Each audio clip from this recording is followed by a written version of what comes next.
주의 영이 계신 곳에 네 가지 축복이라는 말씀의 제목을 삼고 함께 은혜 받기를 원합니다. 오늘 우리가 주님을 가리켜서 우리 주 예수 그리스도라고 말을 합니다. 이렇게 말하는 이유는 예수님만이 사망 권세를 이길 수 있기 때문에 우리는 그분을 향해서 우리 주 예수 그리스도라고 선포를 하는 것이죠. 왜 그럴까요? 우리 주님은 생명의 근원이 되시기 때문이죠. 그래서 예수를 오늘도 주로 믿고 주로 부르고 그분 앞에 무릎을 꿇는 그러한 주님의 백성들이 오늘날 이 세계, 이 지구상에 20억이 넘는 크리스찬들이 주님 앞에 주로 부르고 그분 앞에 무릎을 꿇고 있는 것입니다. 그래서 베드로전서 1장 3절에서 4절의 말씀을 보면 이렇게 나와 있어요. 찬송하리로다. 우리 주 예수 그리스도의 아버지 하나님이 그 많으신 긍휼대로 예수 그리스도의 죽은 자 가운데서 부활하심으로 말미암아 우리를 거듭나게 하사 산 소망이 있게 하시며 썩지 않고 더럽지 않고 쇠하지 아니하는 기업을 있게 하시나니 곧 너희를 위하여 하늘에 간직하신 것이다.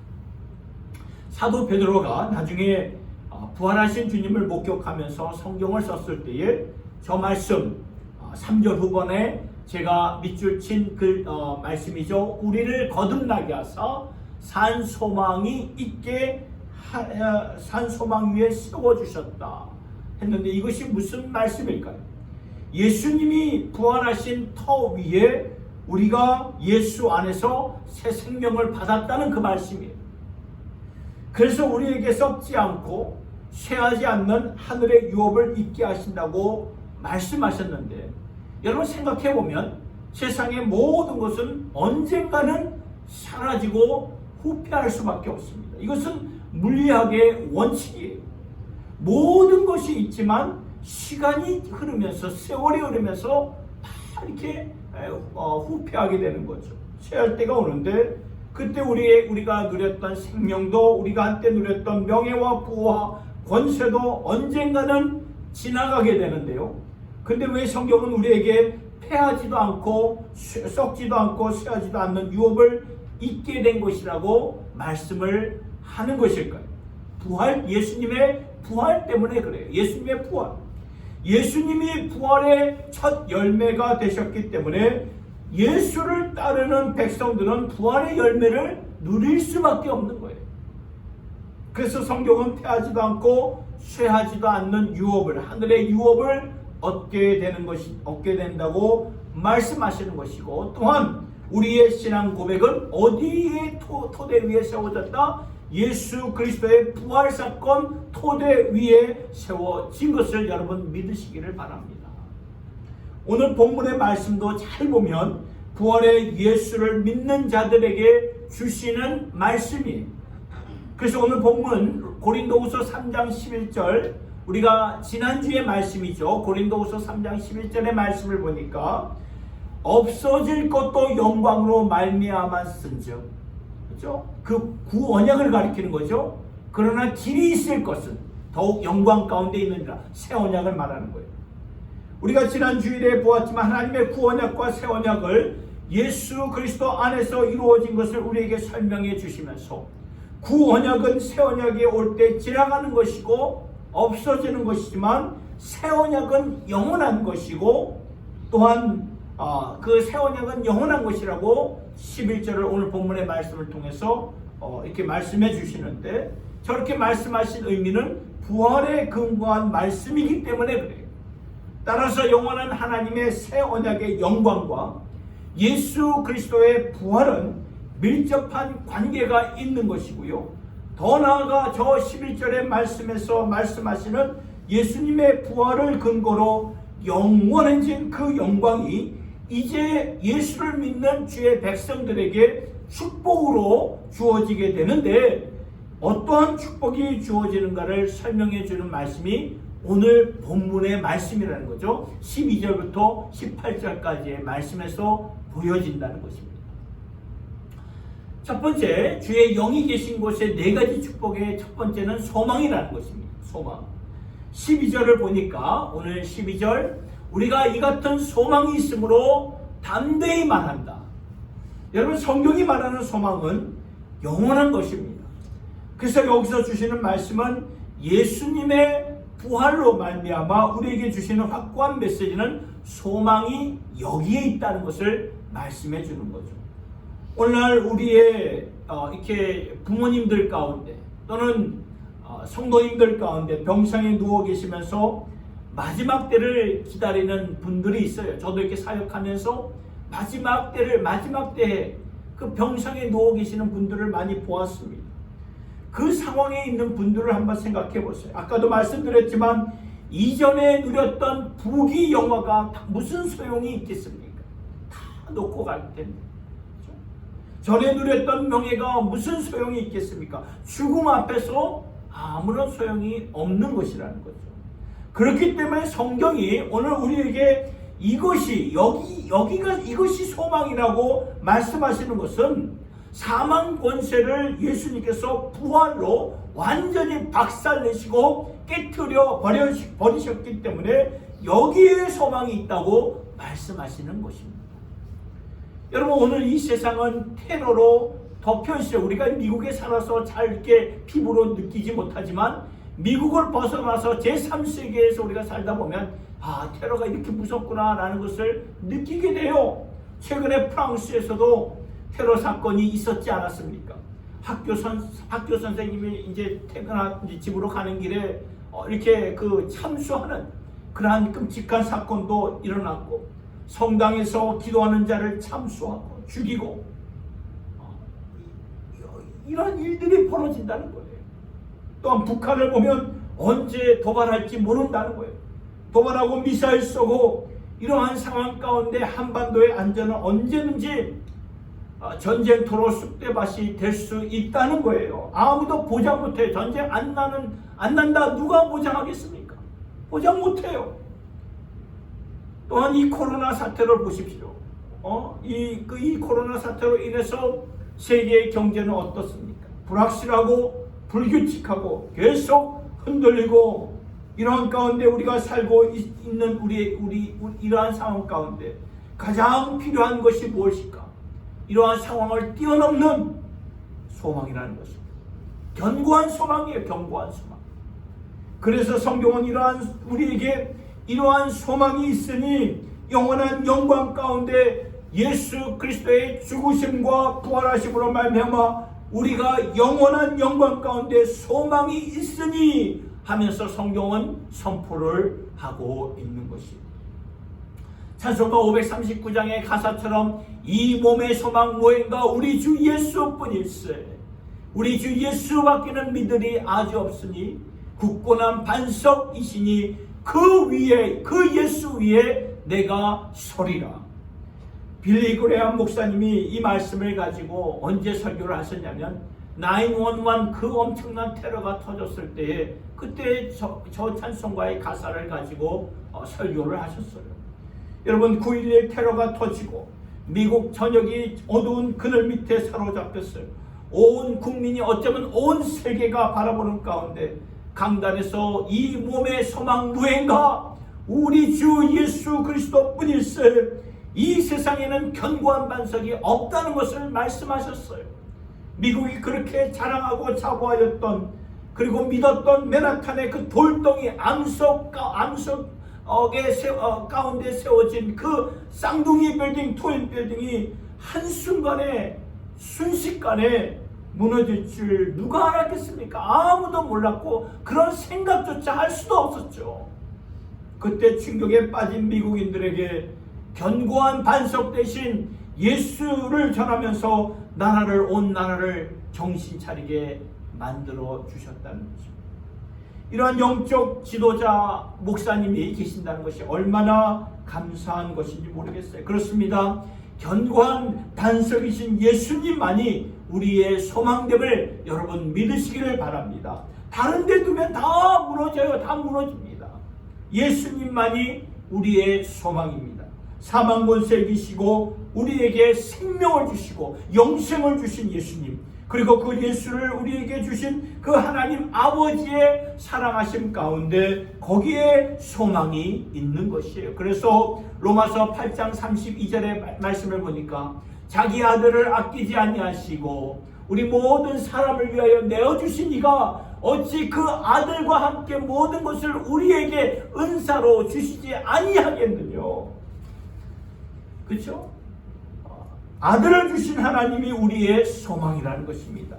아들은 당신의 생명보다 더 귀한 것인데 그 아들을 나를 위해, 저와 여러분들을 위해 주실 정도로 우리를 사랑하셨다면 하나님 안에서 저와 여러분은 소망을 찾게 된다는 것입니다. 소망이에요, 소망. 이 소망은 일시적이고 부분적이고 불확실한 것이 아니에요. 부활하신 주님의 영광의 토대 가운데서 우리에게 주어진 소망이라는 것을 믿으시기를 바랍니다. 두 번째, 주의 영이 계신 곳의 두 번째 축복은 담대함이에요. 담대함. 이 말씀이 오늘 본문 12절 13절의 말씀에서 나옵니다. 같이 한번 읽어보도록 하겠습니다. 시작. 우리가 이 같은 소망이 있으므로 담대히 말하노니 우리는 모세가 이스라엘 자손들로 장차 없어질 것에 결국을 주목치 못하게 하려고 수건을 그 얼굴에 쓴 것 같이 아니하노라. 여기서 우리에게 주어지는 담대함을 이해하기 위해서는 13절의 말씀을 우리가 이해하여야 합니다.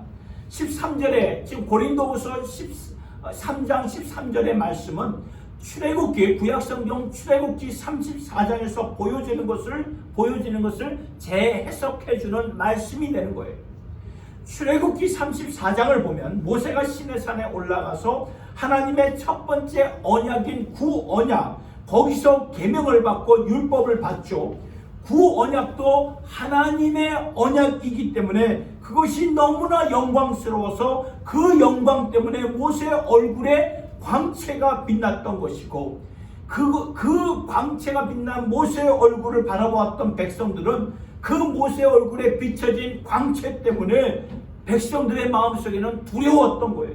그래서 모세가 수건으로 자신의 얼굴을 가리웠던 것이고 이것이 출애굽기 34장의 말씀의 내용인데 오늘 본문 고린도후서 3장의 말씀에서 새로운 해석을 보게 된다는 것입니다. 여러분, 구약 성경은 부분적인 계시였고 상징적인 계시였기 때문에 잘 몰랐지만 새 언약이 주어짐으로 말미암아 온전한 계시가 주어졌는데 그 중에 하나가 바로 이것이에요. 오늘 말씀을 보니까 모세가 자신의 얼굴을 수건으로 가린 이유는 자신의 얼굴에 비춰진 영광이 지나가는 영광, 없어지는 영광이었기 때문이라고 말씀하는데 놀라운 말씀이에요. 구약 성경에서 절대로 알 수 없는 말씀이 재해석이 되는 거예요. 모세는 예감을 했던 거죠. 하나님의 영광의 빛이 자신의 얼굴에 비춰졌을 때, 반사되었을 때 모세는 이것은 분명 감소되는 영광이다, 점점 없어지는 영광이다 예감을 했기 때문에 모세는 수건으로 자신의 얼굴을 가리웠던 것이에요. 여러분, 여기서 이 말씀에서 보여주는 핵심 포인트는 무엇입니까? 그러한 중요한 포인트는 무엇입니까? 점점 없어지는 영광, 부끄러울 것이 있어서 가렸고 보여주고 싶지 않아서 가리웠지만 그러나 우리는 가릴 게 없다, 부끄러울 것이 없다, 담대하다, 그 말씀이라는 거예요. 그 말씀. 그리스도 예수 안에서 없어지지 않는 영광이기 때문에, 없어지지 않는 영광이에요. 그렇기 때문에 가리울 것이 없고 두려울 것이 없고 부끄러울 것이 없다, 그 말씀이라는 거예요. 오늘날 이단들이 참 판을 치는 그런 세상 아닙니까?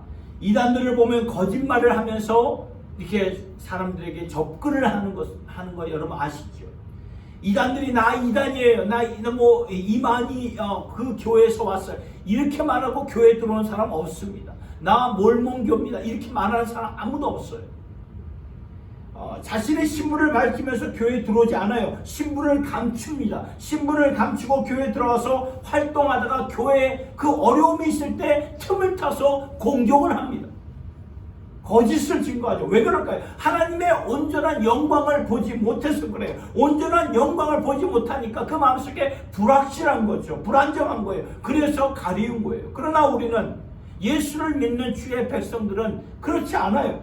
지나가는 영광, 다 보일 수 없는 영광은 수건으로 가릴 수밖에 없지만 우리는 그렇지 않다는 거예요. 그래서 담대하다는 거예요. 담대하다. 부끄러울 것이 없어요. 예수 그리스도의 십자가, 예수 그리스도의 피 흘리신 복음, 그리고 사흘 만에 부활하신 이 복음이 하나님의 완전하고 온전한 계시가 되기 때문에 이것을 우리가 가릴 것 없이, 부끄러울 것 없이 담대하게 전해야 된다는 것입니다. 여러분, 세례의 의미가 무엇인가? 세례 다 받으셨잖아요. 세례의 의미가 무엇인가? 예수님께서 제자들에게 말씀하셨어요. 누가복음 12장 8절에 같이 한번 읽어보겠습니다. 시작. 누구든지 사람 앞에서 나를 시인하면 인자도 하나님의 사자들 앞에서 저를 시인할 것이다. 여러분, 세례의 의미가 뭐예요? 사람들 앞에서 당당하게 예수를 알리라는 그 말이에요. 예수님을 시인하라는 말이에요. 그래서 세례를 받으면서부터 나는 예수님을 믿는 자입니다. 나는 예수 그리스도를 따르는 자이고, 그래서 지금부터 내 생명은 나의 주인 되신 주님의 것입니다. 이것을 담대하게, 당당하게, 부끄러워하지 말고 알리라는 거예요. 이게 세례의 의미라는 것입니다. 그러니까 우리가 복음으로 말미암아 당당하게 알린다는 것이죠. 부끄러울 것이 없다는 말. 왜냐하면 2000년 전에도 그랬고 오늘도 그랬고 오늘도 똑같은 복음으로 십자가에 달려 죽으신 예수 그리스도의 은혜와 다시 부활하신 그 능력으로 말미암아 우리의 죄사함을 받게 되고 의로움이 주어지며 마침내 우리가 하나님의 자녀들로서 하나님 앞에 서게 된다는 말씀. 여러분, 담대하시기 바랍니다. 담대하세요. 불안과 불확신과 절망, 모르겠어, 가봐야겠어, 그런 것이 아니죠. 확신을 갖고 전하시기 바랍니다. 세 번째 축복, 주의 영이 계신 곳에 세 번째 축복은 뭐라고요? 자유함입니다. 자유함. 이 말씀이 14절부터 이제 오늘 보여지게 되는데, 그러나 저희 마음이 완고하여 오늘까지라도 구약을 읽을 때 그 수건이 오히려 벗어지지 아니하고 있으니 그 수건은 그리스도 안에서 없어질 것이다. 오늘까지 모세의 글을 읽을 때 수건이 오히려 그 마음을 덮었도다. 여러분, 여기서 하나님의 말씀은 모세처럼 아직도 율법 아래 있는 자들은 수건으로 얼굴을 가리고 눈을 가리운 자들이라고 말씀하셨는데 가리웠다, 또 묶여있다. 왜 그런가? 14절의 말씀을 보니까 마음이 어떠했어요? 저희 마음이 완고해서 그랬다. 마음이 완고하다는 말은 다시 말해서 교만하다, 프라이드하다, 그런 말이에요. 마음이 완고하다는 교만하다는 말이죠. 마음이 완고하여 계속 그 수건을 두르고 있다고 말씀하는데, 여러분, 이것이 무엇을 뜻하는 말씀입니까? 예수님이 이 세상에 공생의 사역하시러 이 세상에 오셨을 때에 예수님을 반대하고 죽였던 자가 종교 지도자들이었고 율법사들이었습니다. 그들이 왜 예수를 죽였는가 하면은 예수님이 그들의 그 전통과 기득권을 흔들었고 도전했기 때문에 그들이 예수를 싫어하고 예수를 시기하였고 마침내 죽였던 거죠. 그런데 생각해보면 율법을 알면 알수록 확실한 게 있어요. 그것은 하나님은 거룩하고 나는 거룩하지 않다는 거예요. 이것이 율법사였던 사도 바울의 간증이에요. 간증. 하나님은 거룩하고 우리는 거룩하지 않다. 율법을 알면 알수록 어떻게 되나요? 나는 죄인이로구나. 나는 죄인이구나. 왜? 이것이 하나님의 기준이기 때문에 나는 그 기준에 다다를 수가 없기 때문에 그래. 그래서 하지 말라는 것은 하는 것이고, 그렇죠? 하라는 것은 하지 않는 그런 그 율법을 알면 알수록 내 힘과 나의 어떠한 열정과 나의 어떠한 노력으로는 하나님의 기준에 다다를 수 없는 것이 율법의 역할이라는 거예요. 그 당시 율법사들 몰랐을까요? 바리새인들, 종교 지도자들 몰랐을까요? 아니요, 알았어요. 율법으로는 뭔가 합니다. 알면 알수록 내가 죄인이구나. 이 사람들도 알았지만, 그러나 그 율법의 전통 때문에 지도자가 되었고, 율법의 전통 때문에 사람들에게 인정받는, 존경받는 그러한 기득권을 갖게 되었거든요. 그래서 율법 전통이라는 것이 나를 점점 괴롭게 만들지만, 그러나 그 율법 전통으로, 기득권으로 말미암아 내가 지금 이 지도자의 자리에 서게 되었기 때문에 그 사람들이 그 자리를 지키려고 애를 썼던 거예요. 이것이 바로 저희 마음이 완고하였습니다. 예수님이 지적을 하는 거예요. 저희 마음이 완고하였다. 완고한 마음이 교만한 마음이라는 거예요. 여러분, 유대교도 그렇고 이 세상의 모든 종교가 사람들의 마음을 교만하게 만드는 거 아시나요? 왜냐하면 종교는 나의 열정과 노력으로 이루어지는 것이라는 거예요. 내가 도를 닦은 만큼 나아가는 것이 그 앞으로 나아가는 것이고요. 내가 종교를 아는 만큼 존경받고 사람들에게 인정받는 것이기 때문에 종교는 나를 자꾸 나 중심으로 만들어 간다는 거예요. 그러나 성경은 이것이 뭐라고 말하고 있습니까? 완고한 마음이라고 분명히 말씀하고 있어요. 완고한 마음. 그래서 하나님의 도움, 하나님의 은혜가 없으면 절대로 하나님 앞에 나갈 수가 없는 것입니다. 이러한 마음의 완고함이 그 당시의 바리새인들과 종교 지도자들, 율법사들에게만 있는 것이었을까요? 아니라는 거예요. 오늘 우리 모두에게도 이런 완고한 마음이 있다는 것이에요. 완고함으로 차여 있으면 계속 수건을 두르게 마련이고, 계속 수건을 두르고 있으면 묶여지고 우리의 마음이 덮여지고 그 눈이 가리워지게 되는데, 그러나 16절을 오늘 본문 고린도후서 3장 16절의 말씀을 보세요. 같이 읽어보도록 하겠습니다. 시작. 그러나 언제든지 주께로 돌아가면 그 수건이 벗어지리라. 인간의 종교는 수건이에요. 베일입니다. 자꾸 나를 둘러싸는 거예요. 왜냐하면 우리의 속을 들여다보면 허물투성 아닙니까? 죄악투성 아닙니까? 그런데 우리가 이것을 보기 싫어가지고 더 많은 수건으로 가리운다는 거예요. 더 많은 종교를 가지고 가리우기 시작한다. 여러분, 성경을 보면 이스라엘 역사를 보아도 가장 부패했을 때가, 가장 타락했을 때가 언제였습니까? 종교생활 했을 때. 종교생활. 저들이 하나님 두기를 싫어함에도 불구하고 종교생활을, 제사는 계속 드렸다는 거예요. 하나님의 뜻과는 전혀 상관없이 살면서도 제사는 드렸어요. 그래서 하나님께서 이사야 선지, 호세아 선지, 스가랴 선지를 통해서 주신 말씀이 뭔지 아십니까? 너희들의 그러한 종교가 나를 구역질하게 만들며 토하게 만든다. 그런 말씀을 하셨어요, 하나님이. 그러니까 우리가 부패하면 할수록 종교의 옷을 더 입게 되고 더 묶여버리게 만든다는 거예요. 그런데 16절 저 말씀을 보니까 예수 그리스도에게 언제든지 주께로 나오면, 예수님께로 나온다면 수건이 벗겨져요. 베일이 벗겨진다. 나를 묶고 있는 것이 벗겨진다고 말씀하시는데 왜 그런지 아십니까? 내 노력과 열정으로, 또 종교로 다다를 수 없는 하나님의 기준에 예수님의 의로 말미암아 그 의가 은혜로 내게 입혀져서 하나님 앞에 서게 되는 것을 깨닫게 되면서, 이것은 율법이 아니었구나. 이것은 내 종교가 아니었고 내 열정이 아니었구나. 하나님께서 예수 안에서 주시는 은혜로 말미암아 내가 하나님 앞에서 의로운 자로 설 수 있게 되는구나. 이것을 깨닫게 된다는 말씀입니다. 로마서 4장 25절의 말씀 보면은 예수는 우리 범죄함을 위하여 내어짐이 되고 또한 우리를 의롭다 하심을 위하여 살아나셨느니라. 우리의 범죄함을 용서해 주기 위해서, 속량해 주시기 위하여 십자가에 달려 죽게 하시고 또한 우리를 의롭다 해 주시기 위해 예수를 다시 사망 권세에서부터 다시 부활하게 하심으로 말미암아 하나님의 온전한 희생 제물이 되었기에, 그래서 오늘 우리가 예수 안에 있으면 예수의 공로가 나에게 의가 되어서 내가 하나님 앞에 서게 되고, 그 순간 무엇이 주어지게 됩니까? 우리의 마음속에 자유함이 주어지게 된다는 말씀입니다.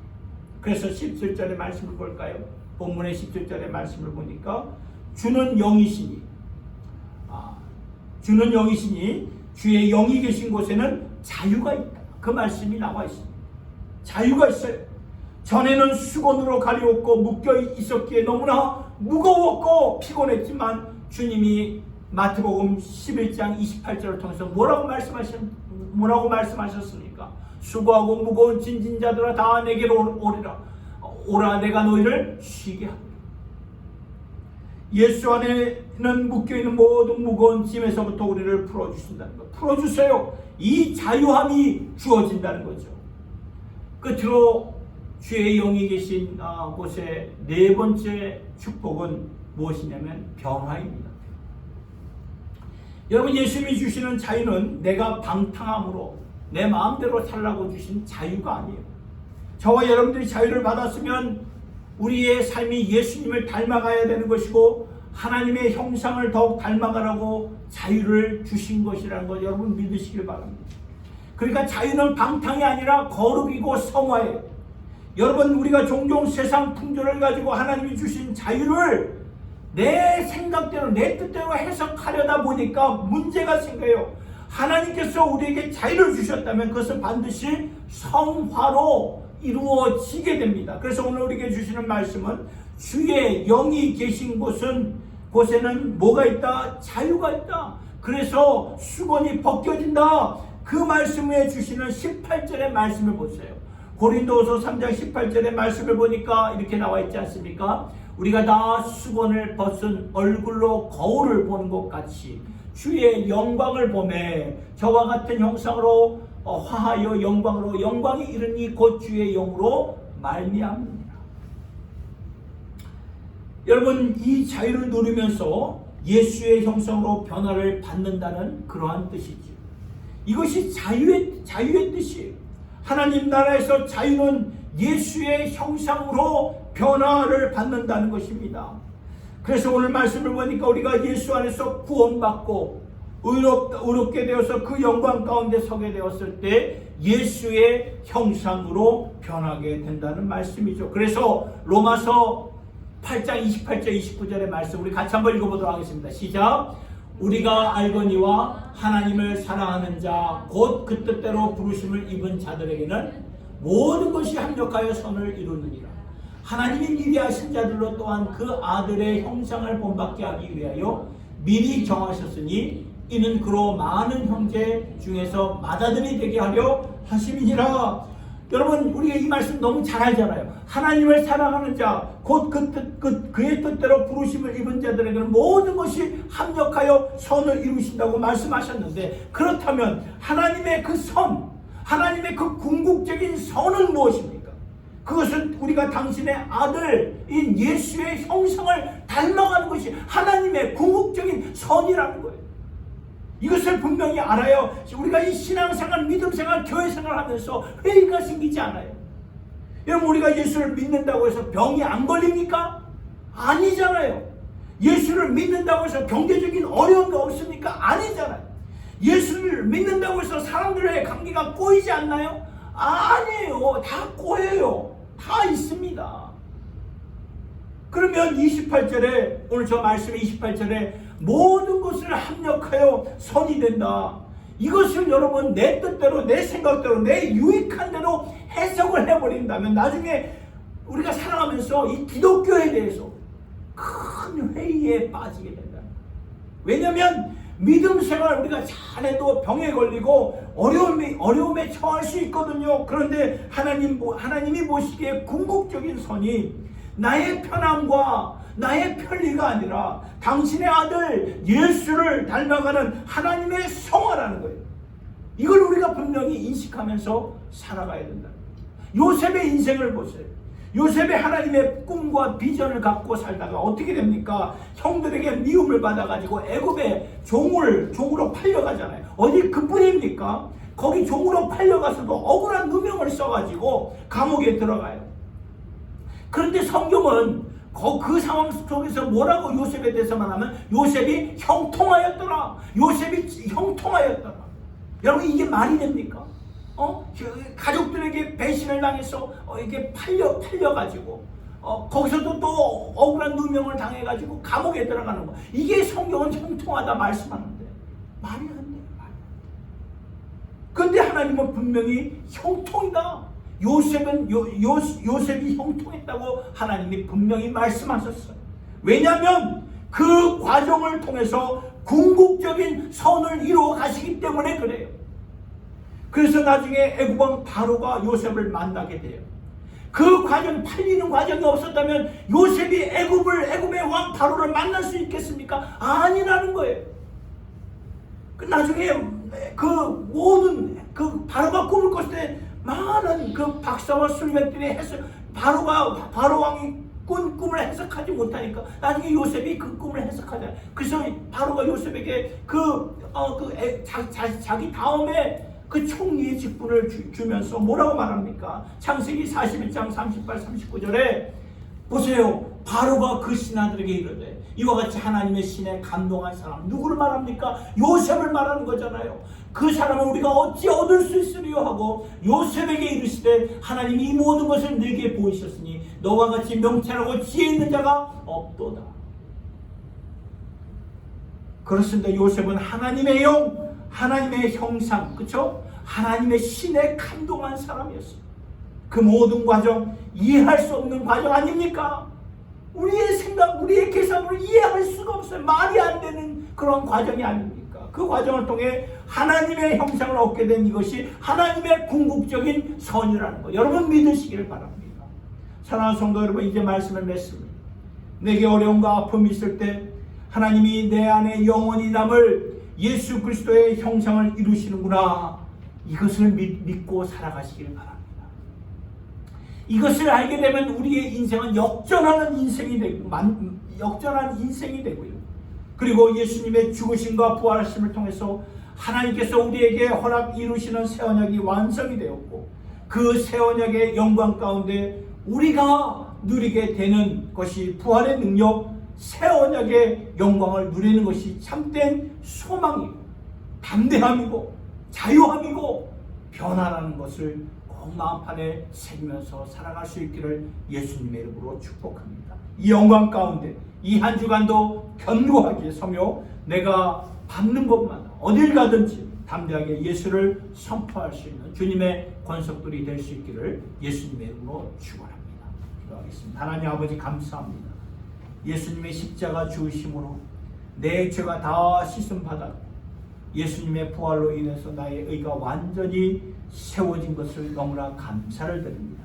예수로 말미암아 이 모든 것이 임한 것을 우리가 깨닫고 부활의 토대 위에 선 우리의 믿음, 그것은 세상이 모르는 소망인데 이 소망을 품고 담대하게 오늘도 예수를 알리는 주님의 권속들 되게 하여 주시옵소서. 그동안 나를 묶고 있는 모든 수건, 종교의 배를 다 벗어버리고 예수께로 달려나와 자유함을 누리게 하여 주시고 그리하여 그 자유함을 통해 예수의 형상을 더욱더 닮아가게 하시고 담대하게 주님을 선포하며 그리하여 주님의 기쁨이 되는 그러한 삶으로 살아갈 수 있도록 인도하여 주시옵소서. 예수님의 이름으로 기도드리옵나이다. 아멘. 539장